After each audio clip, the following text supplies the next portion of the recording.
Presento a ustedes un saludo muy especial, muy fraternal a todos los diplomantes de este programa que se ha abierto de Universidad a Distancia.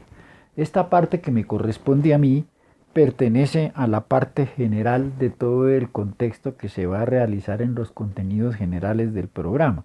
Y como parte general entonces están el periodo de fundamentación acerca de los derechos humanos, donde están incluidos los conceptos preliminares y también la aclaración sobre el ingreso al estudio de la cuestión. Me ha correspondido entonces el problema del carácter o los caracteres esenciales, los rasgos, las propiedades, los rasgos distintivos que corresponden a los derechos humanos. Ese es el tema que vamos a desarrollar. En primer lugar, quisiera conversar con ustedes y aclarar un término en el sentido de que lo que significa los caracteres o el carácter o las propiedades o los rasgos distintivos. Se dice generalmente, apelando al diccionario de la Real Academia de la Lengua, que carácter es el conjunto de rasgos y circunstancias que distinguen a una cosa en particular de las demás. Entonces eso es lo que vamos a hacer una enumeración y un estudio no pormenorizado, pero sí como corresponde pues a una cátedra académica de los distintos rasgos generales que como caracteres poseen los derechos humanos. Bueno, pues entremos en materia. Entonces, ¿a qué caracteres nos referimos? En primera instancia, se ha tenido como consistencia de análisis una inmutabilidad en el estudio de la ciencia social y en particular de los derechos humanos. Es decir, como se refiere lo inmutable a lo que no es mudable y no cambia. Entonces, al parecer, se planteaba que los derechos humanos corresponden a lo no mudable. Eso en el lenguaje del siglo XVIII del liberalismo económico. En realidad lo que se pretende decir es, con este carácter, es que los derechos humanos no son inmutables, es decir, tienen un carácter profundamente histórico. La vieja concepción de la existencia de los derechos, de unos derechos innatos que corresponden a la misma naturaleza humana, de ahí se derivó precisamente la visión justnaturalista de los derechos humanos, en el que se tenía que conservar o entender los derechos humanos que iban inscritos a un cierto innatismo. ¿Pero qué es el innatismo? El innatismo es lo que es poseído desde el nacimiento, o al menos forma parte de la naturaleza de un ser y no necesita ser aprendido, es congénito, es primitivo y por tanto tiene una naturaleza ahistórica, porque lo histórico supone necesariamente un proceso de cambio. Es decir, que esta concepción estaría por encima de la historia, que es, el término exacto es lo suprahistórico. Los derechos humanos poseen, por el contrario, un carácter histórico, que es lo que debemos afirmar en principio como una primera premisa. Y por lo tanto tiene consecuencias que es necesario tener en cuenta. Esas consecuencias de esa naturaleza histórica del problema de los derechos humanos tiene como consecuencias las siguientes, es decir, lo primero son situaciones que corresponden a momentos específicos que solucionan como procesos a momentos específicos que evolucionan con cada momento histórico, como unos procesos que están determinados social e históricamente. No en vano se concibe en la evolución de los derechos humanos esta como unas etapas en la búsqueda y la conquista de la dignidad humana, que es su esencia, y aparecen en momentos distintos históricamente como de 3 generaciones. Es lo que se ha dado de llamar las generaciones de los derechos humanos. La primera que son la conquista de los derechos civiles y políticos que crean el sistema de libertades públicas heredadas de la Revolución Francesa y consolidan el Estado de Derecho en el cual todos los tiempos contemporáneos están inscritos.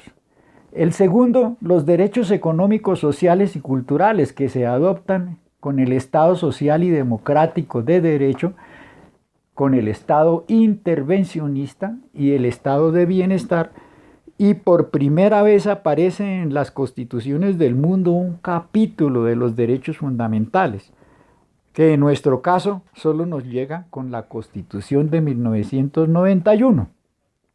Y finalmente, los derechos de los pueblos o derechos colectivos, que son los que competen a la humanidad misma como una totalidad y son la resultante del nuevo núcleo de relaciones que se tejen en la posmodernidad. Lo que se quiere dejar por sentado más o menos es que los derechos humanos corresponden entonces a unas determinadas estructuras político-sociales y sobre todo de carácter cultural, entendida la cultura como las manifestaciones subjetivas y las relaciones entre los hombres, relaciones simbólicas, relaciones sociales, relaciones de comportamiento, de actitudes, de núcleo de valores. Todos estos van concebidos como una estructura cultural. Están culturalmente determinados así los derechos humanos a esa estructura y por lo tanto en cada momento histórico son o se tornan socialmente exigibles. Por esta razón los derechos humanos poseen unas dimensiones básicas en las cuales se entrecruzan y se vulneran y se realizan o se consolidan. Hay unas dimensiones básicas entre las cuales están las dimensiones éticas, las dimensiones jurídicas, las dimensiones políticas, históricas y sociológicas. Y por qué no decirlo metafísicas, si cada momento de la humanidad se puede definir como un momento metafísico, al decir de Heidegger. Es por esta razón por la cual no existe un catálogo definido, una lista de derechos humanos. Su existencia y enumeración depende de muchos factores. Uno de los primeros es las relaciones con la evolución del poder, que siempre tienen diversos orígenes, tema que también me corresponde a mí desarrollarlo posteriormente y en donde haremos una mayor profundización, ¿sí?, de estas relaciones de poder. Las relaciones de poder, como lo veremos en otra clase, crean desafíos y amenazas a los derechos humanos. Por ejemplo, la evolución de las condiciones de poder ha dado origen en la llamada posmodernidad a problemas nuevos, como el avance tecnológico y científico, en el cual la humanidad ha escrito y ha hecho aparecer nuevas luchas y nuevas formas emancipatorias y nuevos derechos que reclamar al respecto de los derechos humanos, como por ejemplo la manipulación genética, la procreación artificial, la destrucción del medio ambiente, la experimentación biológica, el uso de la informática, que son por lo que tiene que ver con el grado de toma de conciencia de los mismos derechos. Porque en el fondo, uno de los problemas centrales de los derechos humanos es que están sujetos a una autoconciencia, a un autorreconocimiento. Si no los autorreconocemos, no existen para el sujeto. Si no forman parte del constructo de la libertad individual, desaparecen y se esfuman entre las relaciones de poder, porque el autorreconocimiento de ellos genera formas de organización social en procura de su defensa y sobre todo en procura de hacer verídicas las garantías en contra de su permanente vulnerabilidad.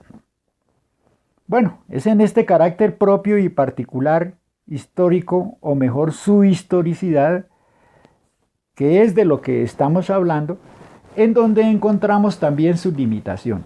para su realización y materialización, ya que específicas condiciones de poder en cada momento histórico, como lo veremos más adelante cuando analicemos las relaciones de poder, tienden a su regulación. Por eso los derechos humanos no son absolutos, sino que tienen unas limitaciones en donde la defensa de un derecho frente a otro, en concreto, exigen una ponderación racional. Otra característica de los derechos humanos es su naturaleza procesal. ¿A qué nos referimos con la naturaleza procesal? A que el grado de evolución de los derechos humanos en sus tres estadios ya descritos de los derechos civiles y políticos, los derechos económicos, sociales y culturales y los derechos de los pueblos, ¿sí?, como estadios por la conquista de la dignidad humana, da origen a distintos órdenes normativos y doctrinarios en el orden de las garantías procesales. Es decir, entran a funcionar aquí ya problemas de los debidos procesos y problemas del proceso mediante el cual la evolución y el desarrollo de los derechos humanos se inscribe en los tipos de sociedades específicas. Todo en estos puntos se irán ampliando con el desarrollo del curso. De otra parte, con respecto al carácter absoluto de los derechos humanos, no ya en el sentido de sus limitaciones sociohistóricas. Los derechos humanos tienen un sentido que puede aceptarse como absolutos también en cuanto, por ejemplo, constituyen una dimensión ético-jurídica, un ámbito normativo, como unas necesidades de urgente aplicación. No pueden ser restringidos justificadamente y tienen que ser satisfechos sin excepción. Otro rasgo importante de los derechos humanos es su carácter de inalienable. Jurídicamente la alienación es la enajenación. Inalienable significa que no se puede enajenar. Y la enajenación está definida desde el punto de vista jurídico como la transmisión o renuncia a favor de otro del dominio de una cosa o de un derecho sobre ella. El derecho humano no se puede ceder a otro y tampoco se puede renunciar a él. El derecho humano es irrenunciable, lo que tiene consecuencias jurídicas importantes en la garantía de los derechos, ya que se prescriben a la persona al margen de su consentimiento o en contra de él. Por eso se dice que los derechos humanos son ante todo demandas racionales, son exigencias, son actos de reivindicación, son exigencias imperativas y terminantes.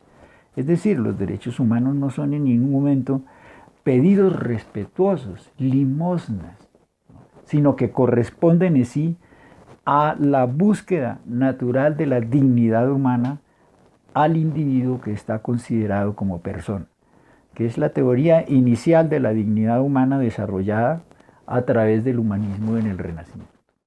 En este orden de ideas, es decir, que se confiere un poder inmediato sobre el bien de la personalidad que los exige como tal. Tienen prevalencia frente a otras decisiones de carácter político, en las estructuras normativas, así sean formalmente legítimas. Por eso siempre que se decide desde el punto de vista de la estructura jurídica en un derecho humano, el derecho humano tiene prevalencia sobre los demás. Son originarios e innatos. Ya dijimos de lo que se trata el innatismo, ¿no?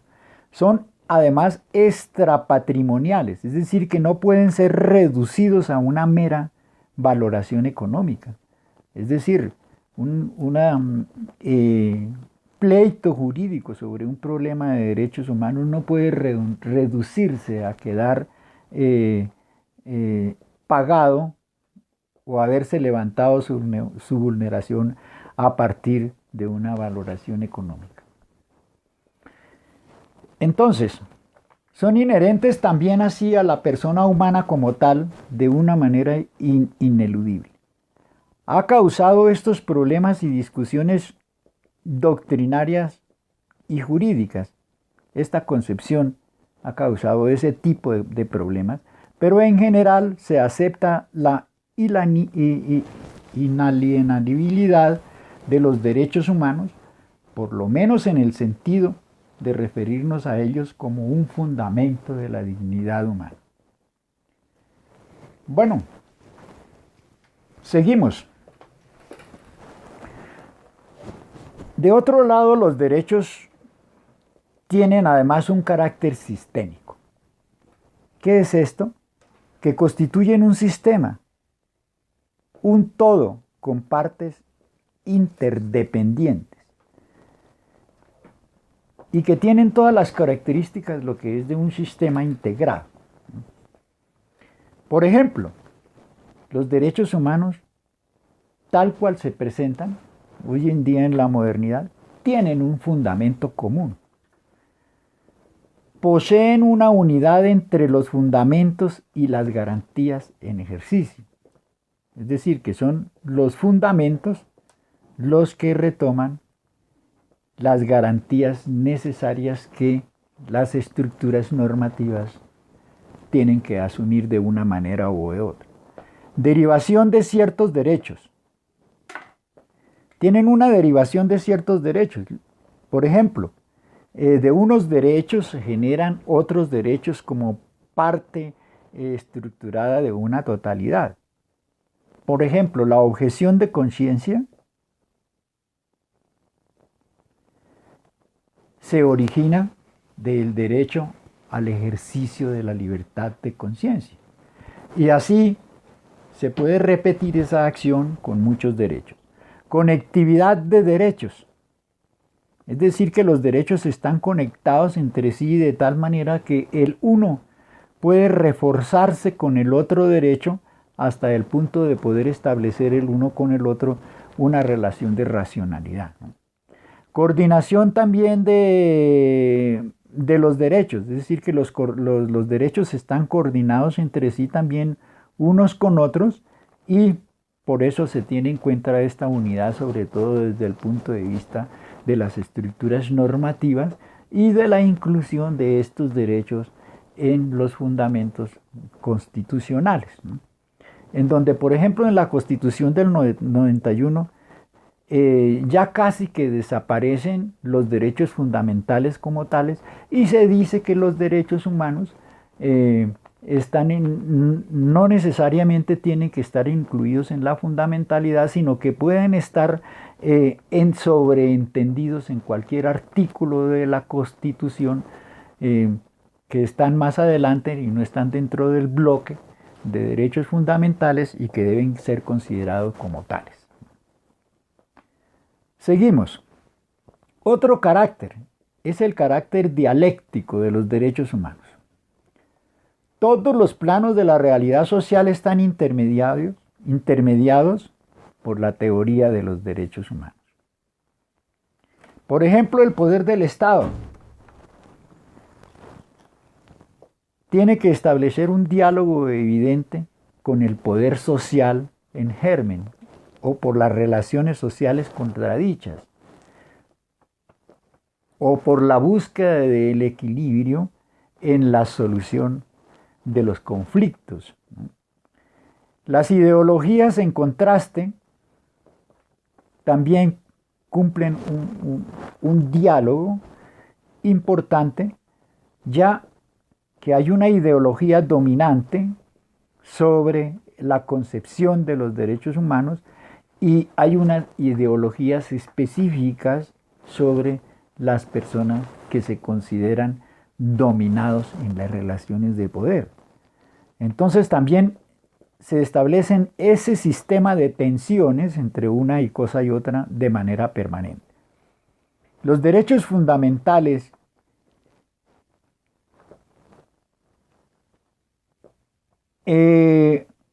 son un bloque de preservación y de garantía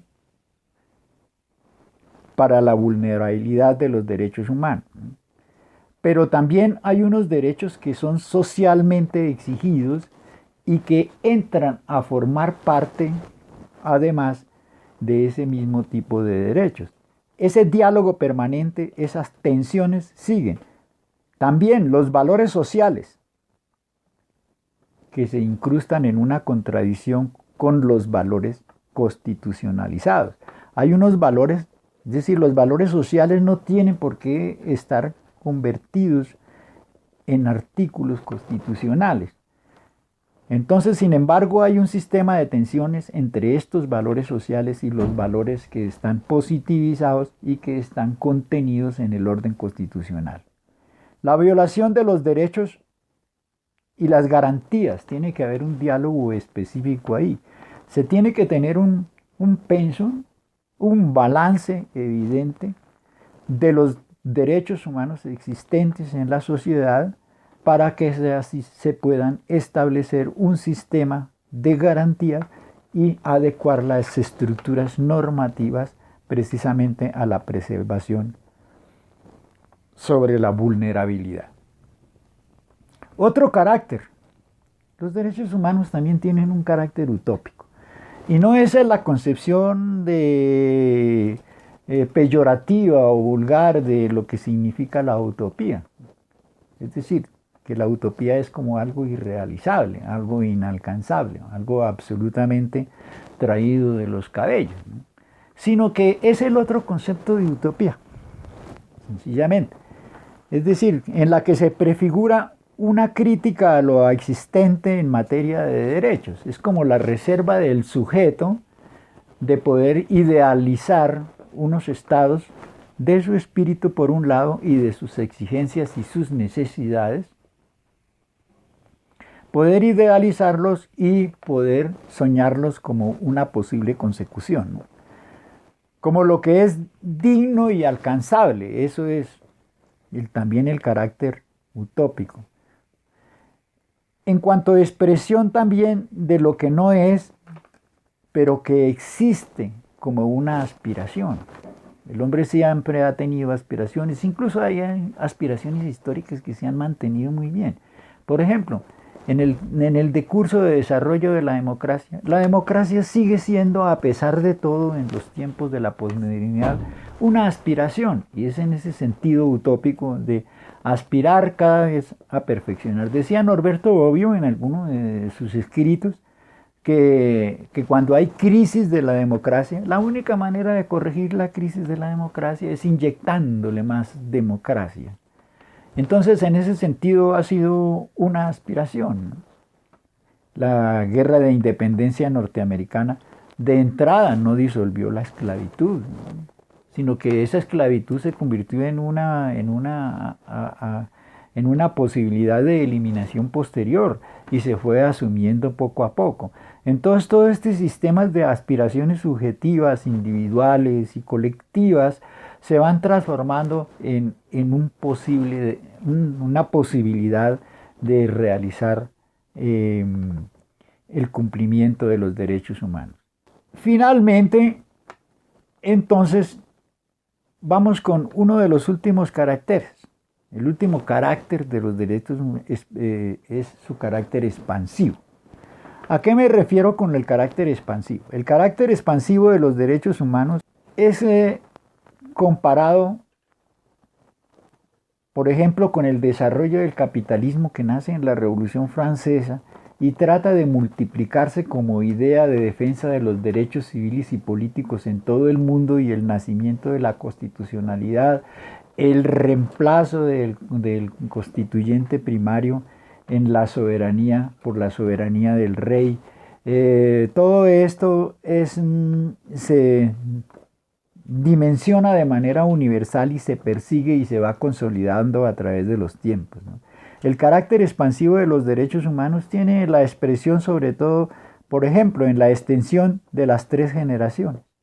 Es decir, tuvimos que esperar 3 periodos históricos, ¿no?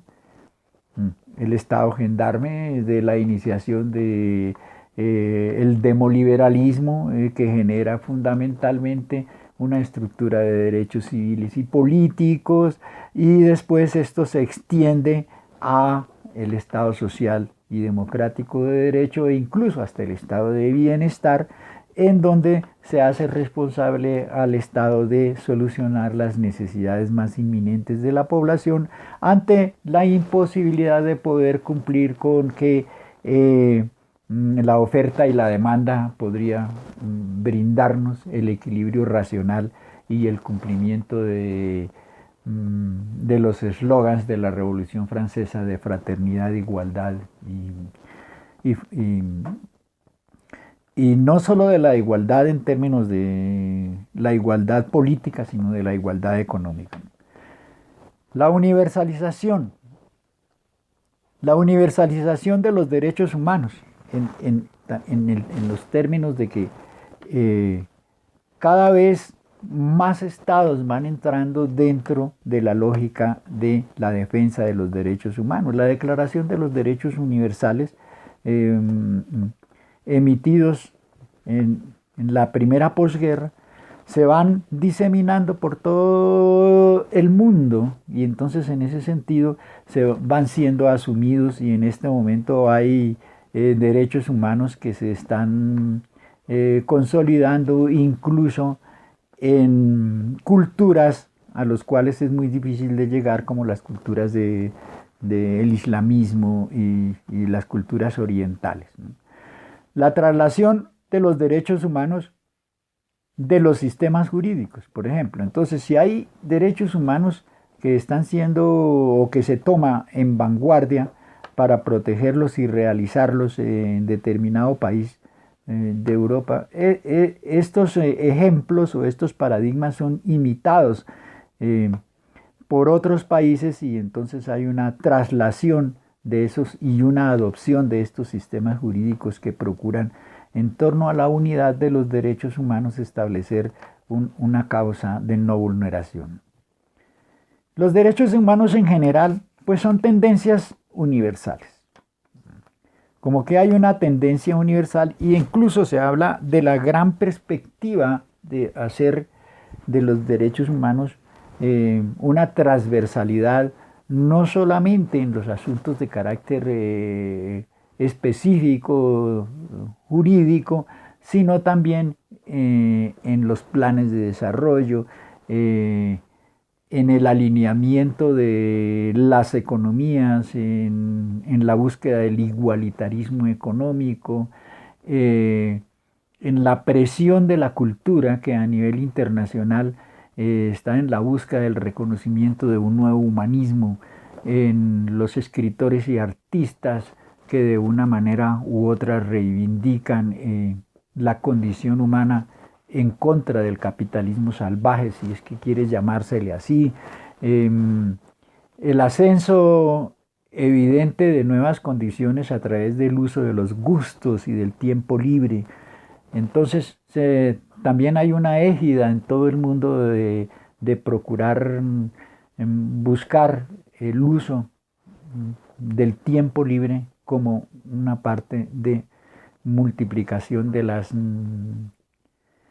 del crecimiento del espíritu fundamentalmente. Entonces los derechos humanos en ese sentido como que transversalizan todos los sistemas de conflictos de la sociedad humana, incluyendo los conflictos económicos, ya que asimismo si el Estado social y democrático de derecho incluyó los derechos económicos, sociales y culturales, entonces evidentemente estamos entrando en otra. Y los derechos ya que se llaman de cuarta generación, que son los derechos de los pueblos, entonces tienden a incluir temas ya de la posmodernidad, como los avances científicos, su aplicación, su constructo ético, las consecuencias éticas y políticas de una posible tercera revolución industrial, en donde cada vez se deshumanizan más los individuos. Entonces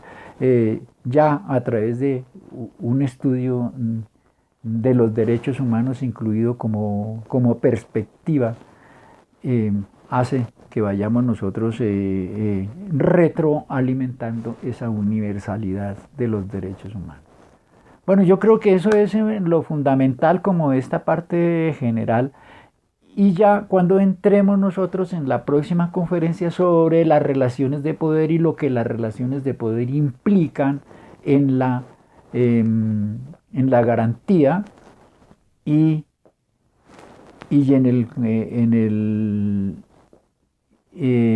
y en prever la vulnerabilidad de los derechos humanos a nivel nacional e internacional. Entonces, estas relaciones de poder que modifican precisamente la aplicación de los derechos humanos, entonces tendremos un conversatorio muy largo sobre esto.